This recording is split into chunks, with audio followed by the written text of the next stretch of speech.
جس میں عورت کو ستایا جائے گا. اور اس کی ایک جھلک جو ہے، ایک چھوٹی سی جھلک ہمیں پہلے نظر آتی ہے. بے شک نبوتیں ہو رہی ہیں، بے شک ہم دیکھتے ہیں کہ یرمیہ نے نبوت کی، ہم دیکھتے ہیں کہ دانیال نے نبوت کی، ہم نے یہ دیکھا ہے کہ یسوع مسیح نے بھی نبوت کی ہے. لیکن اس کی چھوٹی سی جھلکیاں ہمیں بائبل مقدس کے اندر نظر بھی آتی ہیں، نبوت کے بعد اور نبوت سے پہلے بھی نظر آتی ہیں. دیکھیں جھلکیوں کو، جھلکیاں آپ کو نظر آئیں گی. اور وہ جھلکیاں ہمیں متی کی انجیل اس کے 2 باب اور اس کی 16ویں آیت کے اندر ہمیں نظر آتی ہیں. اور وہ جھلکیاں کون سی ہیں؟ ان معصوم بچوں کے قتل عام کی ہیں جو ہیرودیس کے حکم کے مطابق 2 سال کے بچوں کو قتل کروایا گیا تھا. آپ سوچئے 2 سال کا بچہ لائک اسرائیل جو ہے ابھی 2 ماہ کے بعد 1.5 ماہ کے بعد وہ 2 سال کا ہونے والا ہے. اتنے چھوٹے بچوں کو قتل کروایا گیا. تو اتنے چھوٹے بچوں کو جب قتل کروایا گیا تو آپ کیا سوچتے ہیں کہ کتنا قہر جو ہے وہ اس جگہ پر ہیرودیس بادشاہ کے حکم کے مطابق ہوا. بے شک ابھی وہ واقعہ ہونے والا ہے جو 3.5 سالوں کے اندر ہوگا، وہ ہوگا، اس سے بھی بڑے واقعے ہوں گے. کیوں؟ کیونکہ یرمیہ نے نبوت کی ہے، دانیال نے نبوت کی ہے، یسوع مسیح نے نبوت کی ہے کہ وہ مصیبت کا بڑا دور ہوگا.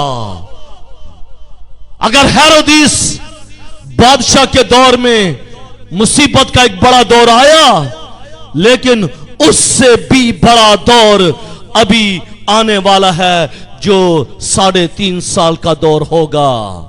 مصیبت کے آخری 3.5 سالوں کے دور میں وہ دور شروع ہوگا جب اژدہا جو ہے وہ عورت کو ستائے گا، جب اژدہا جو ہے وہ یہودیوں کو ستائے گا اور مصیبت کی انتہا نہ ہوگی، مصیبت کی انتہا نہ ہوگی. ابھی تو آپ یہ کہتے ہیں کہ بلاسفیمنگ ہے، ابھی تو آپ یہ کہتے ہیں کہ 295 جو ہے وہ بہت بڑا کام ہے، ہمارے اوپر ایک تلوار ہے. ابھی تو آپ یہ کہتے ہیں کہ چھوٹی بیٹیوں کی شادیاں ہو رہی ہیں غیر مذاہب میں. پلیز ابھی تو آپ یہ کہہ رہے ہیں کہ آئے دن نوجوانوں کو قتل کیا جا رہا ہے. ابھی تو ہے، مصیبت کا دور ابھی بھی چل رہا ہے کلیسیا کے لیے. لیکن یہ جو 3.5 سال کا جو دور ہوگا، یہ اس دور سے بھی بڑا دور ہوگا، کیونکہ یرمیہ نے، دانیال نے، یسوع مسیح نے اس کی نبوت کی ہے. وہ دور ابھی آنے والا ہے، وہ دور ابھی آنے والا ہے.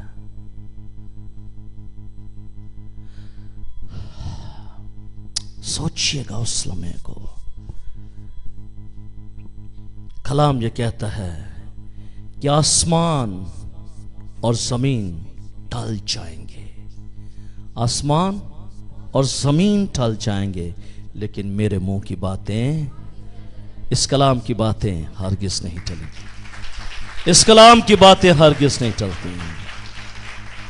یسوع مسیح نے کہا کہ وہ مصیبت کا وقت آئے گا، وہ دور ہوگا، وہ شروع ہوگا، تو اس کا مطلب ہے کہ وہ 3.5 سال کا دور شروع ہوگا. لیکن دیٹ ٹائم، اس وقت ہم کہاں پر ہوں گے؟ ہم کہاں پر ہوں گے؟ کیا ہم اس مصیبت کے دور میں ہوں گے یا پھر ہم کسی رائٹ پلیس پر ہوں گے، سیف پلیس پر ہوں گے، یا پھر ہم لیفٹ پلیس پر ہوں گے۔ مصیبت کا دور تو آئے گا، ہم بحیثیت کلیسیا ہونے کے ناطے، ایماندار ہونے کے ناطے کیا رائٹ پلیس پر ہوں گے یا پھر لیفٹ پلیس پر ہوں گے؟ کیا ہم سیف ہوں گے یا پھر ہم جانتے ہیں نا کس جگہ پر ہوں گے؟ It's depend on yourself, یہ آپ پر ہے کہ آپ کدھر ہوں گے، میں کدھر ہوں گا۔ کلام سنانے کا پرپس یہی ہے کہ آپ before time you have to ready, آپ تیار ہو جائیں، آپ تیار ہو جائیں کہ آپ نے جانا کہاں پر ہے، آپ کی جگہ کون سی ہے۔ ایسا نہ ہو کہ وہ 3.5 سال کا دور شروع ہو جائے تو آپ کہیں کہ چلیں کل شروع ہونا ہے، ہم کل مسیح کے پاس آ جائیں گے، معلوم نہیں کہ یسوع مسیح آج ہی آ جائے اور پھر اپنی کلیسیا کو لے جائے تو پھر آپ کہاں پر جائیں گے آپ کو معلوم ہے۔ عورت اور اژدہا کے مابین جو مخالفت کی وجہ وہ کیا ہوگی؟ یہ تو پرونیفیکیشن، یہ تو پروفیسی ہم نے دیکھی ہیں، لیکن کیا عورت اور اژدہا کے درمیان جو مخالفت ہے اس کی وجہ کیا ہے؟ کیوں ابلیس جو ہے وہ عورت کا دشمن ہے؟ کیوں جو اژدہا ہے وہ عورت کو ستا رہا ہے؟ کیوں بھائی؟ آج تو دنیا کے اندر مخالفت کی وجہ کیا ہے؟ روپیہ پیسہ ہے مخالفت کی وجہ، کرسی ہے مخالفت کی وجہ، اختیارات ہے مخالفت کی وجہ، اور اس کرسی کی وجہ سے پرسنالٹیز کو ڈومینیٹ کیا جا رہا ہے، اس کرسی کی وجہ سے مخالفت پر مخالفت ہو رہی ہے، حکومتوں میں مخالفتیں ہو رہی ہیں کرسی کی وجہ سے، خاندانوں میں مخالفت ہو رہی ہے کرسی کی وجہ سے، چرچز میں مخالفتیں ہو رہی ہیں کرسی کی وجہ سے، اس دنیا میں تو مخالفتیں ہو رہی ہیں روپیہ پیسہ اور کرسی کی وجہ سے، لیکن عورت اور اژدہا کے درمیان میں جو مخالفت ہے اس کی وجہ کیا ہے؟ اس کی وجہ کیا ہے بھائی؟ کیا اس کی وجہ بھی کرسی ہے؟ کیا اس کی وجہ بھی روپیہ پیسہ ہے؟ اس کی وجہ کیا ہے؟ یہودی قوم کو اذیت دینا، یہودی قوم کو، جوش پیپل کو اذیت دینا ابلیس کے پروگرام کا ایک خاص حصہ ہے۔ ابلیس ہمیشہ یہودیوں کی مخالفت کرتا آ رہا ہے۔ کیوں؟ پہلی وجہ یہ ہے تاکہ خدا کے کام کو بگاڑا جا سکے، تاکہ خدا کے کام کو بگاڑا جا سکے۔ اس بات میں ابلیس کی مایوسی اور بھی زیادہ بڑھ جاتی ہے کہ جب وہ لڑکے کو نگلنا چاہتا ہے، لڑکے کو نگلنا چاہتا ہے اور وہ نگل نہیں سکتا، تو یہ بھی اس کی مخالفت کی دوسری کڑی ہے۔ پہلے اژدہا جو ہے وہ خدا کے کام کو بگاڑنا چاہتا ہے، پھر دوسرا کام جو ہے، دوسری وجہ یہ ہے کہ وہ اس لڑکے کو نگلنا چاہتا ہے لیکن نگل نہیں سکتا۔ اور پچھلی آیات کے اندر ہم نے یہی سیکھا تھا کہ اس نے وہ بیٹا جننے کو تھی، اور وہ اژدہا جو ہے وہ اس لڑکے کو نگلنا چاہتا ہے لیکن وہ لڑکے کو نگل نہیں سکتا، لڑکا بچ کر نکل جاتا ہے۔ اس کا مطلب ہے ابلیس شریر جو ہے وہ اس عورت کا جو لڑکا ہے اس کو نگلنا چاہتا ہے, اس کو کھانا چاہتا ہے. اور آپ نے کبھی کوبرا کی اور کبھی جو ایگل ہے اس کی لڑائی کو دیکھا ہے؟ ان دونوں کی لڑائی کو کبھی دیکھا ہے؟ ہاں نہیں دیکھا. اگر دیکھا ہے تو اچھا ہے, اگر نہیں دیکھا تو آج رات جا کر گوگل پر سرچ کر کے یوٹیوب پر دیکھ لیجئے گا, fight between Satan and eagle, اس کی لڑائی کو دیکھ لیجئے گا. اژدہا ایگل کے ساتھ لڑتا ہے, اژدہا ایگل کے ساتھ لڑتا ہے لیکن غالب نہیں آتا, لیکن غالب نہیں آتا. اژدہا کے پاس ایک بری سوچ ہے, اور وہ بری سوچ کیا ہے کہ وہ اس ایگل کے انڈوں پر اٹیک کرتا ہے اور انہیں نگل جاتا ہے, اور انہیں نگل جاتا ہے. اژدہا جو ہے ایماندار کے ساتھ لڑتا ہے اور ایماندار جو ہے وہ غالب آ جاتا ہے. اژدہا مغلوب ہو جاتا ہے, اور جب اژدہا مغلوب ہو جاتا ہے پھر وہ ایماندار کے بچوں پر اٹیک کرتا ہے. پھر وہ ایماندار کے بچوں پر اٹیک کرتا ہے کہ کسی طریقے کے ساتھ ان کو نگلا جائے, ان کو کھایا جائے. اور یہ دوسری وجہ یہ بھی ہے کہ یہ اژدہا جو ہے یہ اس عورت کے بچے کو نگلنا چاہتا ہے, کھانا چاہتا ہے, لیکن لڑکا جو ہے وہ بچ کر نکل جاتا ہے. جب وہ جنگ میں ہار جاتا ہے, جب وہ جنگ میں شکست خوردہ ہو جاتا ہے تو زمین پر گرا دیا جاتا ہے. لڑائی تو ہوئی ہے نا, جب لڑائی ہوئی ہے تو جو پھر ہار گیا اس کو زمین پر گرا دیا گیا, اور جب وہ زمین پر گرا دیا جاتا ہے اس سے ہر طرف شکست اور مایوسی نظر آتی ہے. وہ یہ سوچتا ہے کہ اس طرف بھی شکست مجھے ہے, اس طرف سے بھی شکست مجھے ملی ہے. وہ مایوسی کا شکار ہو جاتا ہے. اس لیے وہی پرانی نفرت جو ہے جو اس کے دل میں بھری پڑی ہے بڑے زور سے ابھرتی ہے, بڑے زور سے وہ جوش کھاتی ہے, اور وہ پھر یہودی قوم کی طرف رخ کرتا ہے, یعنی وہ عورت کی طرف رخ کرتا ہے. کیوں؟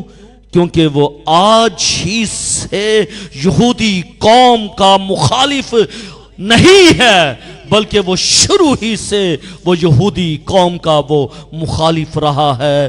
وہ یہ چاہتا ہے کہ خدا کے کام کو بگاڑا جائے, وہ یہ چاہتا تھا کہ لڑکے کو نکلا جائے. اور تیسری بات ایک اور ہے, اس کی وجہ کیا ہے, کیوں وہ عورت سے نفرت کرتا ہے, کیوں وہ عورت سے نفرت کرتا ہے. وہ اس قوم سے اس لیے نفرت کرتا ہے, وہ اس عورت سے اس لیے نفرت کرتا ہے. اب نفرت کی وجہ بتائی تھی میں نے. پہلی وجہ کیا ہے؟ پہلی وجہ یہ ہے کہ وہ خدا کے کام کو بگاڑنا چاہتا ہے. دوسری وجہ یہ ہے کہ وہ اس عورت کے بچے کو نکلنا چاہتا ہے. اب تیسری وجہ آپ کے لیے بھی بہت ضروری ہے. تیسری وجہ یہ ہے کہ وہ اس قوم سے اس لیے نفرت کرتا ہے کیونکہ وہ مسیح سے نفرت کرتا ہے, کیونکہ وہ مسیح سے نفرت کرتا ہے. وہ اس لیے اس عورت سے نفرت کرتا ہے کیونکہ وہ مسیح سے نفرت کرتا ہے. وہ اس لیے اس عورت کا دشمن ہے کیونکہ وہ اس کے لڑکے کا دشمن ہے. وہ اس لیے اس کا دشمن ہے کیونکہ وہ مسیح کا دشمن ہے. یہ تین وجوہات ہیں جس کی وجہ سے وہ عورت کو ستاتا ہے. وہ عورت کو ستاتا ہے۔ پہلی وجہ کیا ہے؟ وہ خدا کے کام کو بگاڑنا چاہتا ہے۔ دوسری وجہ، وہ بچے کو نگلنا چاہتا ہے، لڑکے کو نگلنا چاہتا ہے۔ اور تیسری وجہ، وہ اس لیے اس قوم سے نفرت کرتا ہے کیونکہ وہ مسیح سے نفرت کرتا ہے، کیونکہ وہ قوم جو ہے، یہودی قوم جو ہے، وہ مسیح کی قوم ہے۔ یہ ہلکی یا معمولی اذیت نہیں ہوگی، بلکہ ہر لحاظ سے یہ مکمل ایک جنگ ہوگی جو عورت کے درمیان میں اور اس اژدہا کے درمیان میں لڑی جائے گی۔ ایک مکمل جنگ ہوگی، یہ مکمل ایک وار ہوگا جو ابلیس اور اس عورت کے درمیان میں ہوگی۔ میرے عزیزوں، آخری بات جو میں نے کی ہے، وہ اس لیے اس قوم سے نفرت کرتا ہے، وہ اس لیے یہودی قوم سے نفرت کرتا ہے کیونکہ وہ مسیح سے نفرت کرتا ہے۔ اعمال کی کتاب اس کے نام باب پر اس کی 4 اور 5 آیت کو دیکھیے گا۔ یہاں پر ہم دیکھتے ہیں کہ ربی ساؤل جو ہے، یعنی پولس رسول، جب دمشق کی راہ پر، شاہراہ پر یہ دیکھتا ہے کہ مسیح کے لوگوں کو ستانے کی وجہ سے وہ مسیح کو ستاتا ہے۔ جب ایک ایماندار کو ستایا جاتا ہے تو وہ ایماندار کو نہیں بلکہ وہ مسیح کو ستاتا ہے۔ جب ایک ایماندار کا خون بہایا جاتا ہے تو وہ مسیح کا خون بہایا جاتا ہے۔ جب ایک ایماندار پر انگلی اٹھائی جاتی ہے تو وہ مسیح پر انگلی اٹھاتا ہے۔ اور پولس رسول بھی تو اسی لیے ان لوگوں کو ستاتا تھا کیونکہ ان کو ستانے کی وجہ سے وہ مسیح کو ستاتا تھا، اور اس کا ٹارگٹ مسیح تھا۔ وہ مسیح کو ستانا چاہتا تھا، اس لیے وہ مسیح کے پیروکاروں کو ستاتا تھا، اس لیے وہ مسیح کے پیروکاروں کو ستاتا تھا۔ ابلیس کا کلیسیا کو دکھ دینا، ابلیس کا کلیسیا کو دکھ دینا مسیح اور اس کے لوگوں کے بارے میں اس کی نفرت کا اظہار ہے، اس کی نفرت کا اظہار ہے۔ اگر آج آپ لوگ ستائے جا رہے ہیں تو فی الحقیقت مسیح ستایا جا رہا ہے۔ اگر آج آپ کے بچے ستائے جا رہے ہیں تو فی الحقیقت مسیح کی ذات ستائی جا رہی ہے، مسیح کی ذات کو ستایا جا رہا ہے۔ اب میں نے اور آپ نے اپنے بچوں کو سیف کس طرح کرنا ہے تاکہ میرے اور آپ کے بچے جو ہیں وہ ستائے نہ جائیں، میں اور آپ ستائے نہ جائیں، کیونکہ جب میں اور آپ ستائے جائیں گے اس وقت مسیح ستایا جائے گا۔ آمین۔ ابلیس یہ چاہتا ہے کہ اس عورت کو ستائے، اس عورت کو ستائے، کیونکہ جب وہ اس عورت کو ستائے گا 3.5 سالوں میں جب وہ عورت کو ستائے گا تو وہ فی الحقیقت وہ مسیح کو ستائے گا، وہ مسیح کو ستائے گا۔ اور اگر آج ایمانداروں کو ابلیس ستائے گا تو وہ فی الحقیقت وہ یسوع مسیح کو ستائے گا، وہ یسوع مسیح کو ستائے گا۔ اس لیے میرے عزیزو، ضرورت اس بات کی ہے کہ ہم نے مسیح کی خاطر ستایا جانا ہے، مسیح کی خاطر ستایا جانا ہے۔ جتنی مرضی پریشانیاں، جتنے مرضی دکھ، جتنے مرضی تکلیفیں آ جائیں، ہم نے مسیح کی خاطر ستایا جانا، کیونکہ مبارک ہیں وہ جو راست بازی کے سبب سے ستائے گئے، کیونکہ آسمان کی بادشاہی انہی کی ہے۔ آمین۔ آسمان کی بادشاہی مسیح کے پاس وہی جائے گا وہ جو ستایا جائے گا، جو ستایا جائے گا، راست بازی کے سبب سے جو ستایا جائے گا۔ اور اگر میں اور آپ ستائے جائیں گے تو یقیناً میں اور آپ آسمان کی بادشاہی میں شامل بھی ہوں گے۔ آمین۔ اور اگر وہ 3.5 سال کا جو دور ہوگا، اس دور میں اگر وہ عورت یہودی لوگ ستائے جائیں گے تو وہی آسمان کی بادشاہی میں شامل بھی ہوں گے۔ آمین۔ کیا ہم اپنے آپ کو ستانے کے لیے خدا کی حضوری میں پیش کرتے ہیں یا نہیں؟ کیا میں اور آپ، کیا آج صبح ہم خدا کے سامنے اس بات کا اقرار کرتے ہیں کہ خداوند ہم بے شک ستائے جائیں لیکن ہم تیرا پلہ نہیں چھوڑیں گے، ہمیں تیری محبت سے کوئی شخص جدا نہیں کر سکتا، نہ حکومتیں، نہ اختیار، نہ ریاستیں، کوئی ایسی چیز ہمیں تیری محبت سے جدا نہیں کر سکتی۔ آمین۔ یہ جو ایسی باتیں ہیں جو ہم یہ سمجھتے ہیں کہ ہم ستائے جا رہے ہیں، تو میرے عزیزو آپ مبارک لوگ ہیں، آپ مبارک لوگ ہیں، کیونکہ مبارک لوگ ستائے جاتے ہیں اور جو مبارک نہیں وہ ستائے نہیں جاتے۔ اور مسیح نے اس بات کے بارے میں ان کو پہلے ہی بتا دیا تھا کہ چونکہ انہوں نے مجھے ستایا ہے اس لیے تمہیں بھی ستائیں گے۔ کیا انہوں نے مسیح کو نہیں ستایا؟ انہوں نے مسیح کو ستایا، اور اگر انہوں نے مسیح کو ستایا تو کلام یہ کہتا ہے اس لیے تمہیں بھی ستائیں گے، لیکن یہ سب کچھ وہ میرے نام کے سبب سے تمہارے ساتھ کریں گے، کیونکہ وہ میرے بھیجنے والے کو نہیں جانتے کہ کس نے مجھے بھیجا ہے۔ اگر یسوع مسیح یہ کہتا ہے کہ اگر میں ستایا گیا ہوں تو یقیناً آپ بھی ستائے جائیں گے۔ آمین۔ اس لیے ہمیں ہمیشہ تیار رہنے کی ضرورت ہے کہ جب بھی کوئی ایسی بات آئے تو ہمیں بڑبڑانا نہیں ہے، بلکہ ہم نے بڑی خوش اسلوبی کے ساتھ اس بات کو اپنی زندگی میں لینا ہے کہ مسیح ستایا گیا تھا اس لیے میں نے بھی ستائے جانا ہے۔ آمین۔ اگر مسیح ستایا گیا تھا تو 3.5 سال کے دور میں اس عورت نے، یہودی قوم نے بھی ستایا جانا ہے۔ خدا مجھے اور آپ کو یہ فضل دے کہ ہم اس کی خاطر سب کچھ سہتے رہیں اور خدا کے نام کو عزت اور جلال دیتے رہیں۔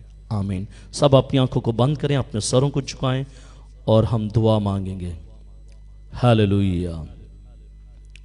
بہن سمینہ آئیں گی سامنے اور اس خدا کے کلام کے لیے وہ دعا مانگیں گی، شکر گزاری کی دعا مانگیں گی کہ خداوند اس کلام کے وسیلے سے ہمیں چھو دے اور بڑی برکت دے۔ ہاللویہ۔